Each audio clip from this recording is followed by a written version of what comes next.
are dumb doctor deals always dumb? The majority of my net worth is in the stock market. I'd like to get some debt-free exposure to real estate.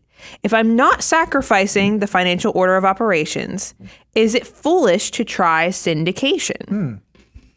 This is actually a great question. It is a good question. And we get a decent amount of hate on this because we do talk about dumb doctor deals. And we do talk about really expensive, poorly thought out, poorly executed private equity deals.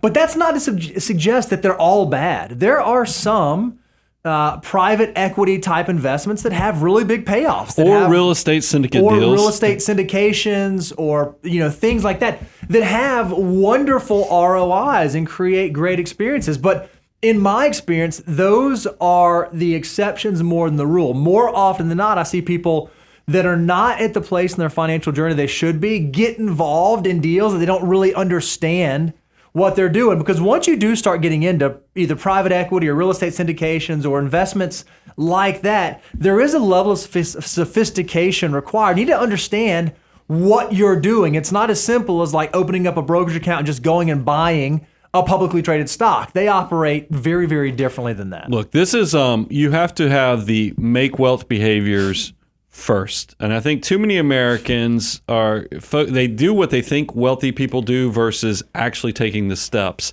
And that's why I think when you get into real estate investment in general, this is a step 8 of the financial order of operations step, because you have to have your financial foundation underneath you.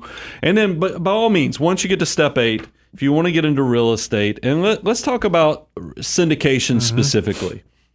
The thing I've seen, there are people who've become very successful off of doing real estate syndications, but I want to give you some ground rules of things you ought to ask. First of all, find out how much of the general partner's net worth or of their own investments are in the deals themselves. Are they actually participating? How many of their family members are also involved in this same syndicate? Because I think that you want to make sure they have skin in the game, and this isn't just something that they do to generate revenue for themselves.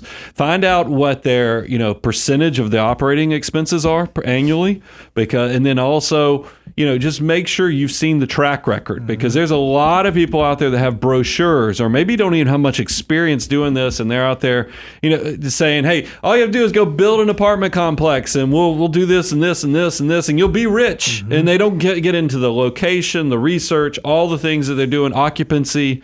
It does matter who you're going into business with. So that's why I tell you, this is definitely put on your 3D glasses, do your due diligence and research. It's not like you can just go do a Google search and say, hey, give me the best real estate syndicates, and you're going to land on your feet, because there's a lot of work that goes on behind the scenes to make sure you land well. And that's why, back to the point, this is a step 8. If you're not even anywhere near step 8, because we've seen that in some people who've reached out to us recently, if you're not funding your Roth because you want to get into a real estate syndicate, you might have done this out of order. You're doing it wrong. And the other thing you want to make sure is we can always, especially when it comes to real estate, we always understand what the brochure tells us. Oh, I'm going to do this, and then I'm going to do this, and I'm going to do this, and it's going to be great. Well, oftentimes it doesn't work that way. I mean, even in this past years, we saw interest rates at a much higher level than they were traditionally. A lot of real estate type investments have been hammered. And so if you were an investor in those, either needed to be able to sustain not getting capital distributions or even potentially be subject to capital calls. So this is a step 8. You want to make sure that you have deep enough pockets that you can weather when the investment environment is not perfect for the particular deal or structure that you go into, because it's not always the same in all market environments.